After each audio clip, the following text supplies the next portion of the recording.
آگے بڑھ جاؤ، آقا رحمت کے سامنے جوان آئے اور بچے بھی آ رہے ہیں، ہر طرح کی کوالٹی آ رہی ہے۔ ایک عورت، ایک خاتون کھڑی ہوئی ہے سامنے اور رو رہی ہے زارو قطار۔ آقا رحمت نے ارشاد فرمایا کہ جاؤ دیکھ کے آؤ وہ خاتون کیوں رو رہی ہے، کیا پریشانی۔ نبی رحمت کا قاصد وہاں پہنچتا ہے، ایک شیر خوار بچے کو، ایک دودھ پیتے بچے کو ایک عورت اپنی گود میں لیے ہوئے کھڑی ہیں اور آقا رحمت کے سامنے یہ پیشکش کرا رہی ہیں کہ ہمیں اس بچے کو جنگ میں دینا ہے، ہمیں اس بچے کو جہاد کے لیے پیش کرنا ہے۔ نبی رحمت کے سامنے عورت کی یہ پیشکش آتی ہے، آقا نے ارشاد فرمایا یہ اتنا چھوٹا بچہ ہے جو خود اپنی حفاظت کا محتاج ہے، اور جنگ میں تو جوانوں کی ضرورت ہے، وہاں تو جنگ، وہاں تو لڑائی ہے، وہاں تو بڑا سنگھرش ہوتا ہے۔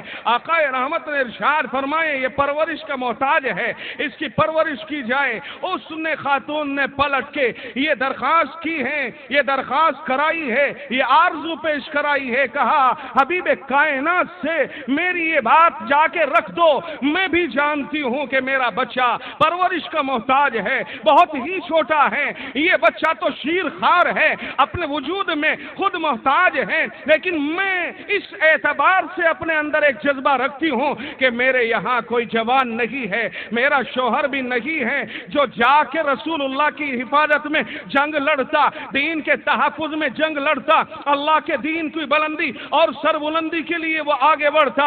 میرے دل میں خواہش پیدا ہوئی، ایک امنگ پیدا ہوئی کہ میرے پاس ایک چھوٹا سا بچہ ہے، ایک ننھا سا شیر خوار بچہ ہے، میرے حبیب سے عرض کر دو کہ میرے اس بچے کو قبول کر لیا جائے۔ کیوں کہ اگر آپ کی جانب دشمن کا کوئی تیر آئے، میرے بچے کو ڈھال بنا دیا جائے، اور کل قیامت کے دن جب میرا بچہ اس جنگ میں یوں شہید ہو جائے گا، کل قیامت کے دن جب رب کائنات یوں اعلان فرمائے گا کہ آؤ شہیدوں کی مائیں آئیں اور اپنے انعام لے کے چلی جائیں، میں بھی فخر کے ساتھ کھڑی ہو کے یوں کہہ سکوں گی کہ الہ العالمین، میں بھی ایک ننھے سے شہید کی ماں ہوں جس نے تیرے حبیب کے لیے اپنی جان کا نذرانہ پیش کر دیا تھا۔ میں یا رسول اللہ اس وقت میں سرخرو ہو جاؤں گی میرے بچے کو قبول کر لیا جائے۔ یہ ہے کہ ہر طرح کی محبتوں پر رسول اللہ کی محبتوں کو غالب کر کے دکھا دیا۔ اصحاب پیغمبر کی یہ کیفیات رہی ہے۔ میں آپ کے سامنے نمونے کے طور پر چند ایک بات لا رہا ہوں، مجھے مفصل بیان نہیں کرنا، میں چند منٹ کے لیے آپ کے سامنے حاضر ہوا ہوں۔ ابھی میں آپ کے سامنے یہ عرض کرتا ہوں کہ محبت کے اسباب بھی کچھ ہوتے ہیں۔ اسباب محبت کو علماء نے 4 میں تقسیم کیا ہے۔ کسی بھی ذات سے محبت ہوتی ہے، کسی بھی چیز سے محبت ہوتی ہے تو 4 چیزوں کی وجہ سے ہوتی ہے۔ یا تو قربت ہوگی، قرابت ہوگی، تعلق داری ہوگی، عزیز داری ہوگی، رشتہ داری ہوگی، قرابت، یا پھر حسن و جمال ہوگا۔ بھئی قربت کی وجہ سے محبت ہوگی، یا حسن و جمال کی وجہ سے کوئی کسی پہ فدا ہوگا۔ حسن و جمال کی وجہ سے تو آدمی کسی جانور کے اوپر بھی فدا ہو جاتا ہے کہ چڑیا کا بچہ اچھا لگ رہا ہے، مور کا بچہ اچھا لگ رہا ہے۔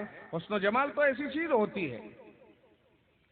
تیسری چیز ہے کمال، کسی کے اندر وہ خوبیاں ہیں، وہ صفتیں ہیں، وہ کمالات ہیں، وہ ہنر ہے کہ جن ہنروں کی وجہ سے آدمی محبت کرتا ہے۔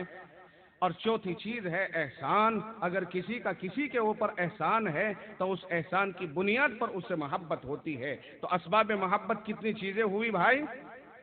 4 چیزیں ہوئی ہیں۔ پہلی چیز قربت، رشتہ داری، تعلق داری۔ تو پہلی چیز کیا ہے؟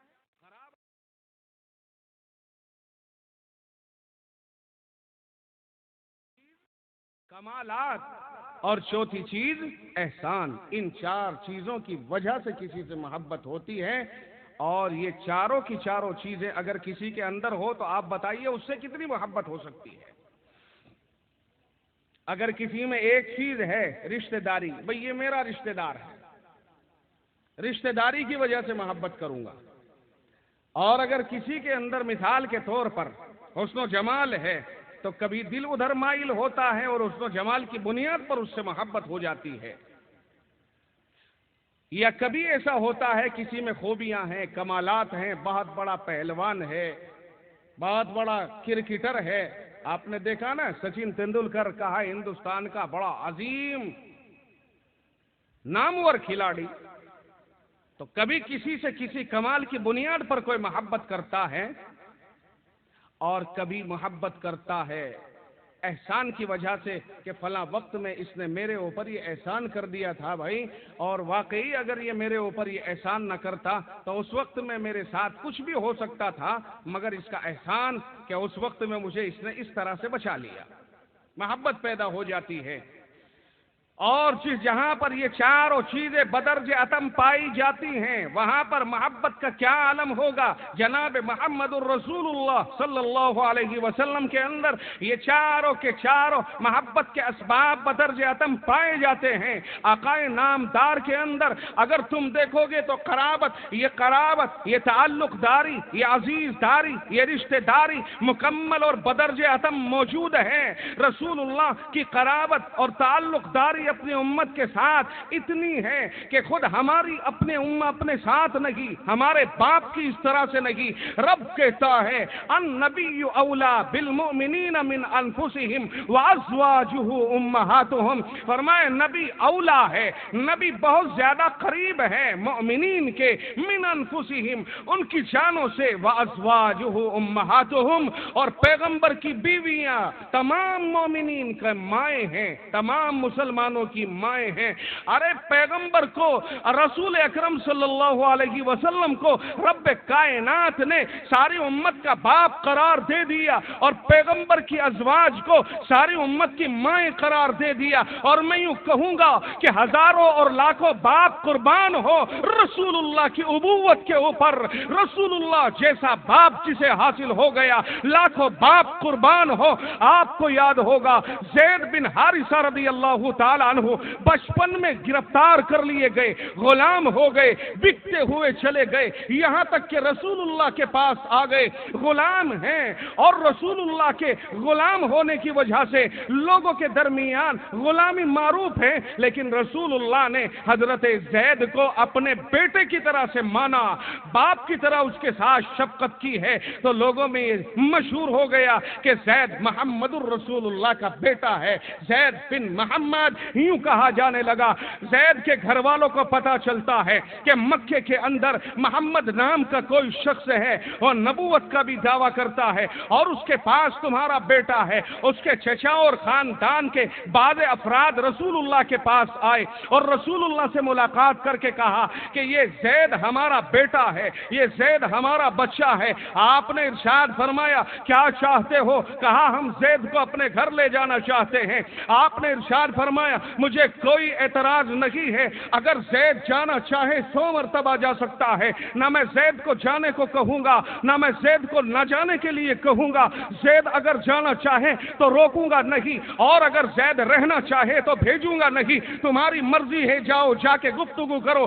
جب زید کو بلایا اور پہچان کرائی گئی، پہچان ہو گئی. آپ نے پوچھا یہ کون ہے؟ بتایا یہ میرے گھر کے آدمی ہیں. انہوں نے مطالبہ کیا، کہا زید چلیے آپ ہمارے ساتھ چلیے، سارا خاندان تیری وجہ سے تیرے فراق میں بےتاب ہے، تیرا باپ تو دنیا سے رخصت ہو چکا ہے، آؤ ہمارے ساتھ چلو. کہا نہ میں نہیں جاؤں گا. کہا زید تم تو غلام ہو اور غلامی کو پسند کر رہے ہو، ہم تمہیں آزاد کرانے آئے ہیں. کہا زید نے تاریخی جواب دیا اور یوں ارشاد فرمایا، کہا او سن لو ایسی غلامی کو میں ایسے باپ اور ایسے آقا کے اوپر اپنی ایسی خاندانی محبتوں کو قربان کرتا ہوں، 1000 باپ میرے محمد الرسول اللہ پہ قربان.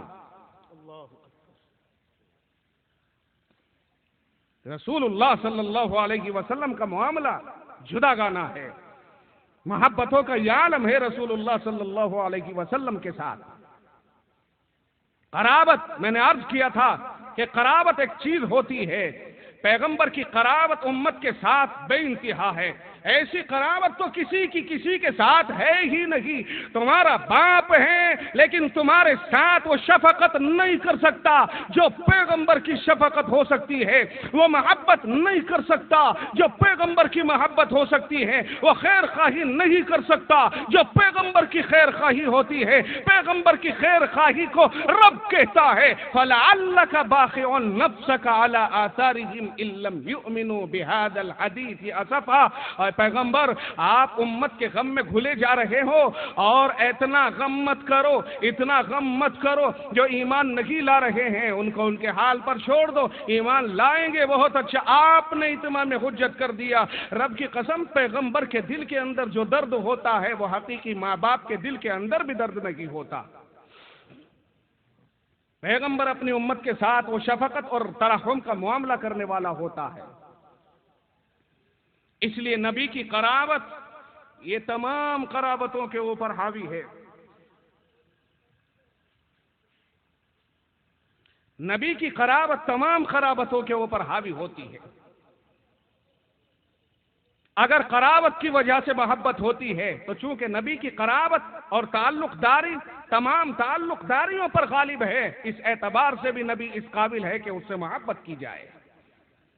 دوسرا سبب میں نے عرض کیا تھا حسن و جمال. حسن و جمال کے اعتبار سے حبیب کائنات صلی اللہ علیہ وسلم یکتائے زمانہ ہیں. آپ سے بڑھ کر کے حسن و جمال میں کوئی ہے ہی نہیں. سیدنا یوسف علیہ السلام کا حسن ہے, آقا نامدار صلی اللہ علیہ وسلم کا بھی حسن ہے, یوسف علیہ السلام کا حسن ہے. ایسا جمال ہے, ایسا حسن ہے کہ اگر کوئی ایک بار دیکھ لے, ایک بار زیارت کر لے تو گھر کے سامنے سے گزر جائے لیکن دروازے کا پتہ نہ چلے, مدہوش ہو جائے, کئی دن بھوکا رہ جائے, بھوک نہ لگے. حضرت یوسف علیہ السلام کے حسن و جمال کا یہ عالم ہے. حسن و جمال کا یہ عالم ہے کہ سامنے رکھے ہوئے پھل ہیں, سامنے رکھے ہوئے چاقو ہیں, اور مصر کی عورتوں کو بلا لیا زلیخا نے اور سامنے رکھے ہوئے پھلوں کو کہا ہاتھ میں لو, کاٹ کے استعمال کرو, اور یوسف علیہ السلام کو سامنے سے گزار دیا. اور جس وقت میں یوسف علیہ السلام پر ان عورتوں کی نظریں پڑی ہیں, دیکھ کے محو حیرت رہتے ہوئے یوں کہتی ہیں ان ھذا الا ملک کریم. نہ یہ تو فرشتہ ہے, یہ انسان ہو ہی نہیں سکتا. اور دیکھنے کے بعد وہ مدہوش ہوئی, اور جب زلیخا نے کہا کہ پھلوں کو کاٹو تو پھلوں کو اٹھایا, چاقوؤں کو اپنی انگلیوں پہ چلایا, انگلیاں کٹ جاتی ہیں, خون بہہ جاتا ہے, لہو لہان ہو جاتی ہیں, لیکن رب کی قسم پتہ ہی نہیں چلا. آؤ حضرت عائشہ رضی اللہ تعالیٰ عنہا سے پوچھتے ہیں, کہا اما عائشہ آقا نامدار کا حسن و جمال ذرا بیان کرو تو صحیح. کہا ہاں میں بیان کروں گی. ساری دنیا کا ایک سورج ہے, ساری دنیا کا ایک سورج ہے, ہمارا بھی ایک سورج ہے. ہمارا سورج جب طلوع ہوتا ہے, جب دنیا والوں کا سورج ڈوب جاتا ہے, میرا سورج کبھی ڈوبتا نہیں ہے. میرا سورج ہمیشہ پربہار رہتا ہے, بلند و بالا رہتا ہے. اور عائشہ نے فرمایا, اور صدیق سے پوچھو حسن و جمال کا کیا عالم تھا. فرمایا مصر کی عورتوں نے یوسف کو دیکھا تو اپنے ہاتھوں کو کاٹ لیا. اور لوگوں مصر کی عورتیں اگر میرے حبیب کو دیکھ لیتی, فرمایا کلیجے کاٹ لیتی, پتہ ہی نہ چلتا. اور فرمایا کہ لوگوں نے جب محمد الرسول اللہ کے حسن کو دیکھا تو وہاں تو یہ تھا کہ گھروں کے دروازوں کو بھول جاتے تھے, اور یہاں یہ ہے کہ بدر و حنین میں گردنیں کٹا جالی, پتہ ہی نہیں چلا, پتہ ہی نہیں چلا. حسن و جمال کا یہ عالم ہے. اصحاب پیغمبر صلی اللہ علیہ وسلم رسول اللہ کے اوپر فدا ہیں. کیوں؟ آپ نے دیکھا, پڑھا, روایتوں کے اندر سنا کہ صحابہ کرام نماز کی حالت میں ادھر کوشش یہ کرتے تھے ہمارا نمبر داہنی طرف آئے. کیوں کہ رسول اللہ یوں گھومیں گے اور ادھر کو آپ کا رخ رہے گا اور ہم زیادہ سے زیادہ زیارت کرتے رہیں گے. ہائے کیا محبتیں ہیں, کیا عشق ہے, کیا پیار ہے. رسول اللہ کے اوپر یوں ترچھی نگاہیں ڈالتے ہیں, دل بھر جاتا ہے.